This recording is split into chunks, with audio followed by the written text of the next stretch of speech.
नमस्ते छात्रों, मैं Ghasiram Regar, HOD architecture government Ramchandra Khetan polytechnic college Jaipur. मैं आपको ER 306 estimating and specification subject के जो लास्ट चैप्टर है स्पेसिफिकेशन, थर्ड चैप्टर है उसके बारे में आज आपसे डिस्कस करूंगा।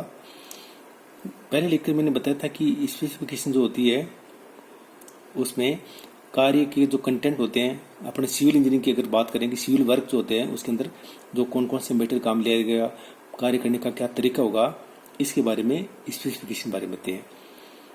अब स्पेसिफिकेशन को लिखते कैसे हैं, ये जो विशिष्टताएं होती है इनको लिखते कैसे हैं। तो पहले तो जनरल स्पेसिफिकेशन राइटिंग है, तो इसमें एक एग्जाम्पल दे रखा है for the first class building के लिए हमने ले रखा है। जो फर्स्ट क्लास बिल्डिंग के लिए जो होगा नहीं वो हमने ले रखा है।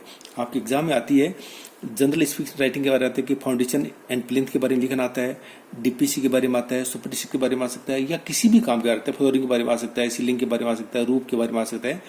तो उसको देखो आप इसमें हरेक की जो तीन चार जो लाइन्स पे लिखा हुआ है, इसका जो स्पेसिफिकेशन लिखी है तीन चार लिखी है। तो जैसे आपका पहला आ गया फाउंडेशन एंड प्लिंथ, तो foundation and plinth shell be of first class brick work in lime motor और 1:6 cement motor over lime concrete और 1:4:8 सीमेंट कंक्रीट। बस इतने लिखाएगा कि फाउंडेशन के अंदर आपको इसमें लिखा कि foundation and plinth shell be of first class brick work. Foundation में फर्स्ट क्लास ब्रिक वर्क होगा, वो तो या तो लाइम मोटर में होगा या 1:6 सीमेंट मोटर में होगा, और उसके नीचे 1:4 सीमेंट कंक्रीट होगी या लाइम कंक्रीट होगी। बस इतना ही लिखा था, इससे ज्यादा डिटेल नहीं आती।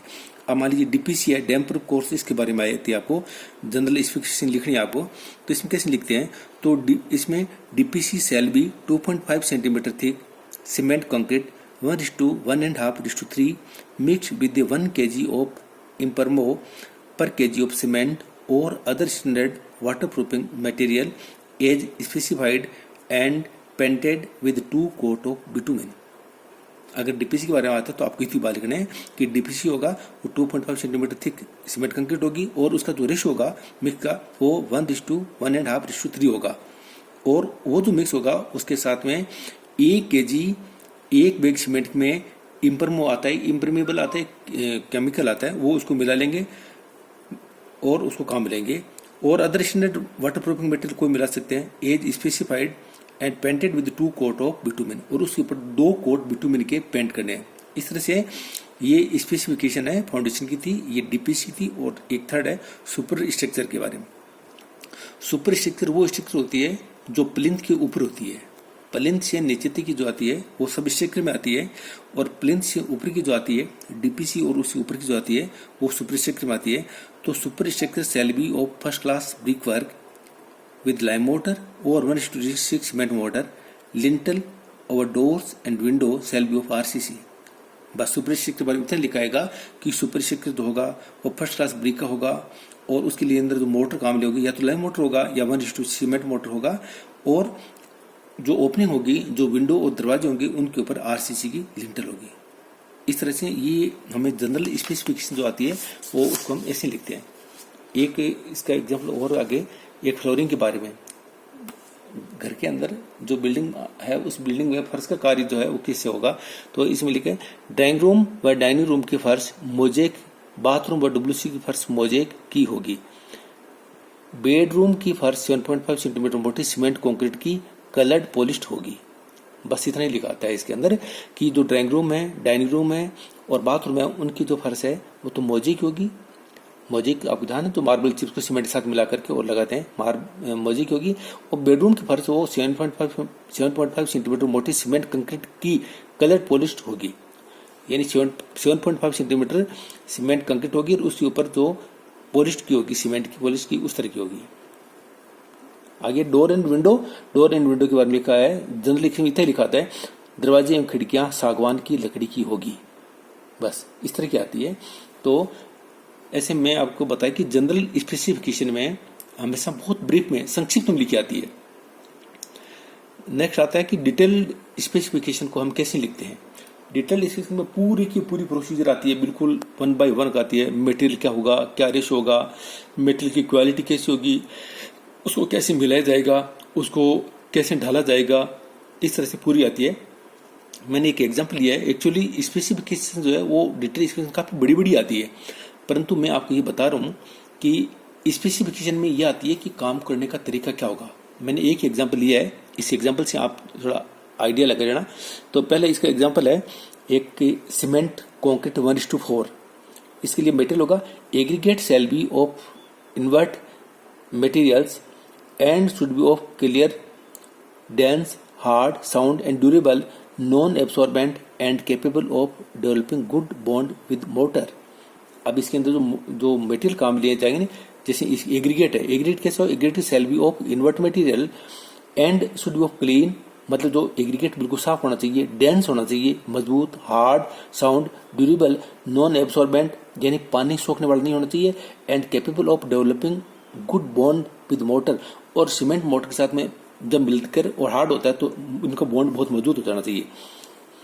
कोर्स एग्रीगेट जो हम बोलचाल की भाषा में जिनको रोड़ी बोलते हैं वो कोर्स एग्रीगेट होता है। जनरली हम 1:4 में कोर्स एग्रीगेट 20 mm की साइज का लेते हैं। अब इसके बारे में देखिए, कोर्स एग्रीगेट में it shall be of hard broken stone of granite और similar stone, free from dust, dirt and other foreign matters. यानी जो आप कोर्स एग्रीगेट के लिए जो एग्रीगेट लेते हो वो या तो ग्रेनाइट स्टोन या दूसरे अच्छे स्टोन को तोड़ करके बनाया जाता है, and it should B free from dust, उसके ऊपर कोई डस्ट नहीं होना चाहिए, मिट्टी नहीं होनी चाहिए, एंड अदर फॉरेन मैटर नहीं होना चाहिए, किसी भी तरह की चिकनाई या कोई भी चीज नहीं होनी चाहिए। The stone ballast shall B 20 mm size and down, and all should be retained in a 5 mm square maze and well graded such that the voids do not exceed 42%। अब इसमें देखिएगा कि जो एग्रीगेट को बेलास्ट भी कहते हैं, तो जो stone ballast shall be of 20 mm size, जो स्टोन एग्रीगेट हम काम में लेते हैं वो 20 mm या उसमें बिलो साइज का होना चाहिए, and it should be well graded. यानी ग्रेडेड का मतलब होता है कि 20 mm का होगा, उसमें 18 भी होगा, उसमें 16 का भी होगा, 15 का भी होगा, 20 mm and down, and all should be retained in a 5 mm square mesh। और लेकिन उसमें कोई भी साइज 5 mm से छोटी नहीं होगी। अगर एक 5 mm की मेश है अगर हम पास करें तो 5 mm की मेश पे सबका सब रुक जाना चाहिए और 20 mm की मेश से पूरा पूरा पास हो जाना चाहिए। इस तरह का हम लेते हैं। And well graded such that the voids do not exceed 42%। यानी अगर हम एक स्टेक लगाते हैं, एक रोड़ी का चट्टा लगाते हैं, तो उसमें वॉइड्स जो आते हैं it should not be more than 42%। 42% ज्यादा नहीं होना चाहिए। The gauge of the stone ballast shall be as specified depending on the thickness of the concrete and nature of the work. For building work 20 mm gauge, and for the road work and the mass concrete work 40 to 60 mm gauge may be used. और इसके लिए जो काम में लेते हैं वो 1:4 में बिल्डिंग वर्क में तो 20 mm लेते हैं, और रोड वर्क है या मास कंक्रीट वर्क है वहां पर 40 mm या उससे ज्यादा साइज का ले सकते हैं। अब ये जो 1:4 के अंदर एक पार्ट तो 1:4 है, एक पार्ट तो सीमेंट का होता है, 2 पार्ट सैंड का होता है और 4 पार्ट कोर्स एग्रीगेट का होता है। अभी जो मैंने आपको पहले बताया वो कोर्स एग्रीगेट के बारे में था। फाइन एग्रीगेट के बारे में, फाइन एग्रीगेट मीन्स बजरी या सैंड जो होती है वो होती है। It shall be of the coarse sand consisting of hard, sharp and angular grains and shall pass through the screen of 5 mm square mesh. अब इसके अंदर जो हम कोर्स एग्रीगेट को फिलिंग करने के लिए कोर्स एग्रीगेट के बीच में जो खाली जगह है उसको सीमेंट और ये जो सैंड भरती है, तो सैंड जो काम लेते हैं फाइन एग्रीगेट, ये 5 mm की सीव से पूरा पूरा पास हो जाना चाहिए। Grain and shall be pass through the screen of 5 mm square mesh. Sand shall be of standard specification, clean and free from the dust and the organic matters. Sea sand shall not be used. Sea sand है उसको हम fine aggregate के रूप में काम नहीं लेते हैं।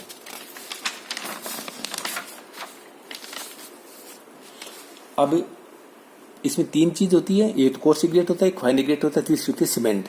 तो सीमेंट के बारे में देखिए, cement shall be Portland cement of standard ISI specification and shall have the required tensile and compressive stress and finance. जो सीमेंट हम लेते हैं पोर्टलैंड सीमेंट होगी वो ISI की जो स्पेसिफिकेशन उनको फुलफिल करने वाली होगी।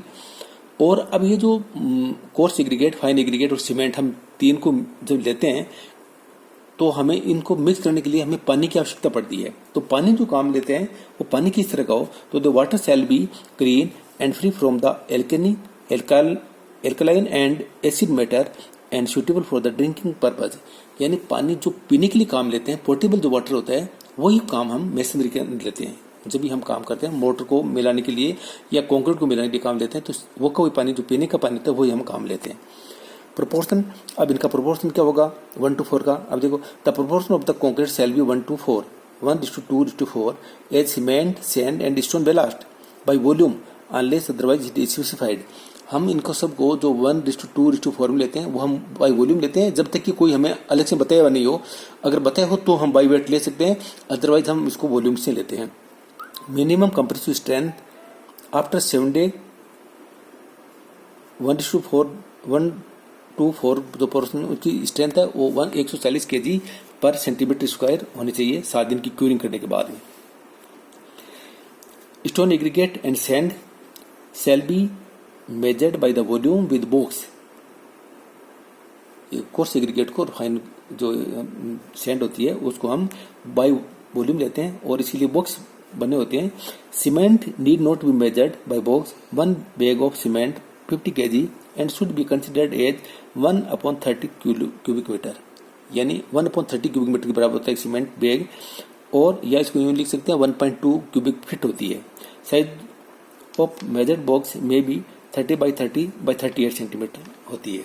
38 सेंटीमीटर इस साइज का बॉक्स बनाकर उसको मेजर कर सकते हैं, और equivalent to the content of the 1 bag of the cement. यानी एक बैग सीमेंट के अनुसार एक बॉक्स बना करके उसी से सीमेंट को मेजर कर लेते हैं, उसी से आधार पर फिर हम फाइन एग्रीगेट और कोर्स एग्रीगेट को मेजर करते हैं।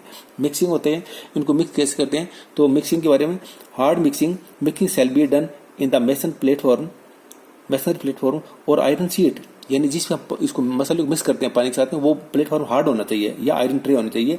First of all dry quantity of the cement and sell should be mix. पहले सीमेंट और सैंड को मिलाते हैं, फिर उसको मिला करके कोर्स एग्रीगेट के स्टेक के ऊपर डालते हैं, फिर उसको मिल करते हैं properly and it should be placed over the stack of the stone aggregate. This dry mix turning at least 3 times. और वो जो ड्राई मिक्स होता है इसको कम से कम 3 बार पलटना चाहिए। पहले इधर ले फाउल्स काट के, फिर दूसरी साइड में, फिर वापस इधर काट के 3 बार पूरा मिक्स करो टू हैव यूनिफॉर्म मिक्स।